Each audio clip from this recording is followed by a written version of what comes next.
आदाब। आज हम बनाएंगे वेज कटलेट। बहुत ही मज़े का लगता है ये खाने में। देखने में जिस तरह से खूबसूरत लग रहा है उसी तरह से आपको खाने में भी मज़ा देगा। इस रमज़ान आप दावतों में बनाएं, रोज़ बनाएं। आपके यहाँ आप जब एक बार इसे बनाएंगे ना तो सब इसकी फरमाइश करने लगेंगे। तो चले देख लेते हैं इसमें क्या क्या चीज़ें जाएंगी और ये किस तरह से बनेगा। वेज कटलेट बनाने के लिए हमने यहाँ पर लिया है हाफ के जी बड़ा आलू को इस तरह से बॉईल करके रखा है। साथ में हमने इस तरह से कुछ सब्जियां ली हैं, जैसे यहाँ पर लिया मैंने गाजर, शिमला मिर्च, मटर और यहाँ पर चुकंदर लिया है। इसका भी टेस्ट बहुत अच्छा आता है वेज कटलेट में। साथ में हम लेंगे यहाँ पर अदरक, लहसुन, हरी मिर्चें।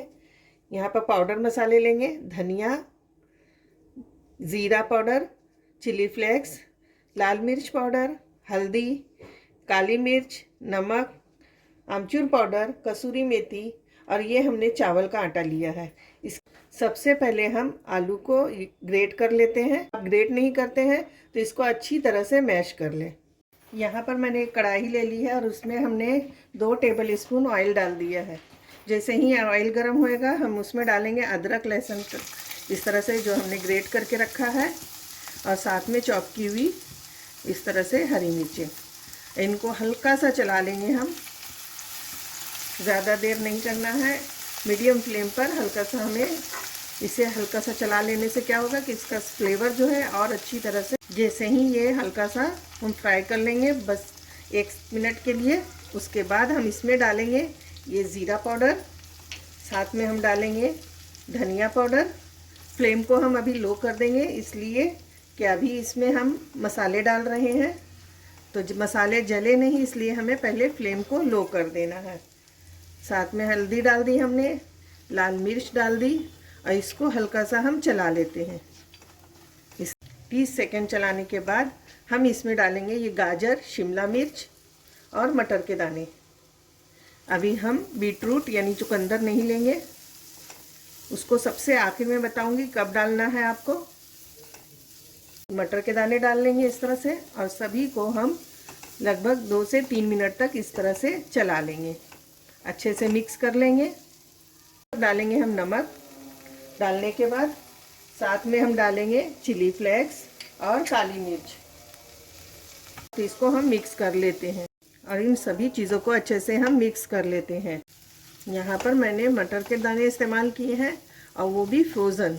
आपके पास फ्रोज़न मटर के दाने हो तो आप इस्तेमाल करें, अगर फ्रोज़न ना हो, ताज़े आप मटर के दाने लेना चाह रहे हैं तो आप उसे थोड़ा सा बॉईल कर लें, उसके बाद आप इस तरह से इसमें ऐड करें साथ में। इस तरह से मैंने 2 से 3 मिनट अच्छे से फ्राई कर लिया है। अब इसमें हम डालेंगे ये आलू जो हमने मैश करके रखा है और इसको अच्छे से मिक्स कर लेते हैं।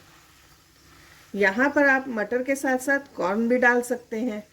कॉर्न डालने से भी बहुत अच्छा, मकई के दाने, बहुत अच्छा फ्लेवर आता है उसका भी। देखिए इस तरह से हम मैश करेंगे, सबको मिला लेंगे अच्छी तरह से। सारी चीज़ों को हमने अच्छे से मिक्स कर लिया है, देखें इस तरह से। अब इसमें हम डालेंगे ये आमचूर पाउडर, बहुत अच्छा टेस्ट आता है इसका भी, और साथ में कसूरी मेथी। अब इन लोग चीज़ों को भी हम अच्छे से मिक्स कर लेते हैं। सारी चीज़ों को मिक्स करने के बाद यहाँ पर हम डालेंगे थोड़ा सा चावल का आटा। इसकी जगह पर आप जो है पोहा का भी आटा ले सकते हैं। पोहा को थोड़ा सा पीस लें आप और उसके बाद उसको इस्तेमाल करें। ये हाफ कप मैंने आटा लिया है चावल का और इसको भी हम अच्छे से मिक्स कर लेते हैं। इससे क्या होगा, सारा मॉइस्चर जो है वो सोख लेगा ये आलू, और सारा हमारा जो ये डो है अच्छे से तैयार होने लगेगा। हमने मिक्स कर लिया है।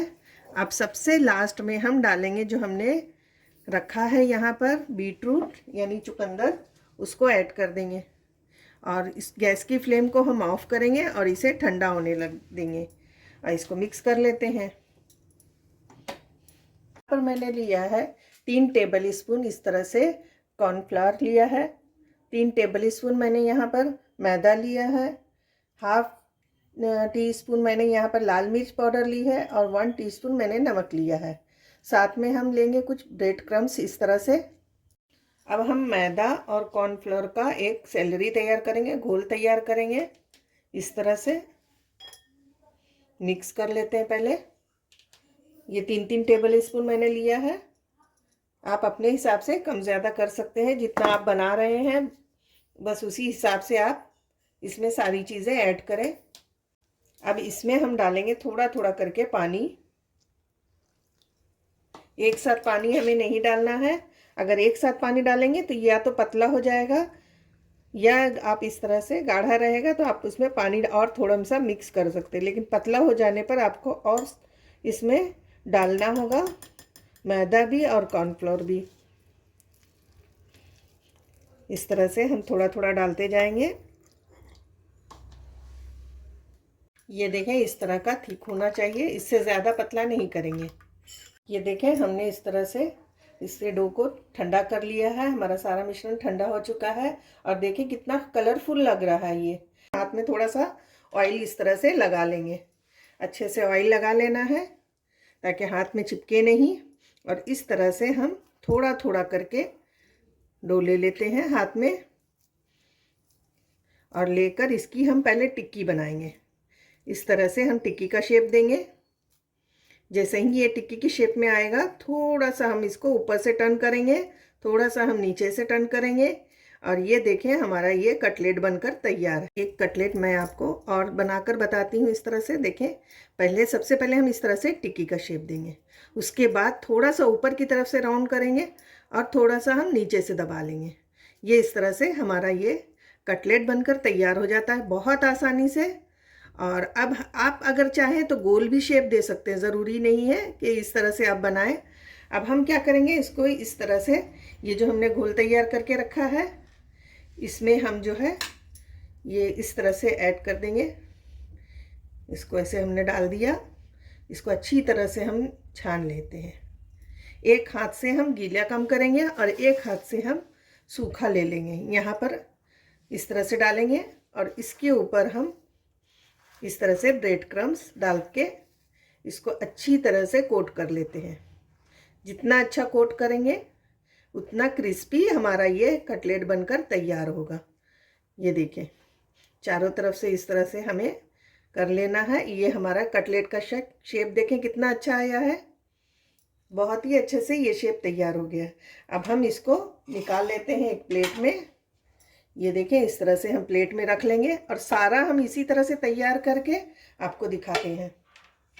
मैंने सारे कटलेट्स को इस तरह से बना लिया है। अब थोड़े से कटलेट्स मैं इस तरह से फ्राई करूँगी, बाकी के जिप लॉक बैग में रखकर फ्रीज़ कर देंगे, फ्रीज़र में रखकर। इस तरह से यहाँ पर हमने कढ़ाई में तेल रख लिया था। ये अच्छी तरह से गर्म हो चुका है। इसे हमने चेक कर लिया इस तरह से फोक की मदद से। अब इसमें एक एक करके हम कटलेट डालना शुरू करते हैं।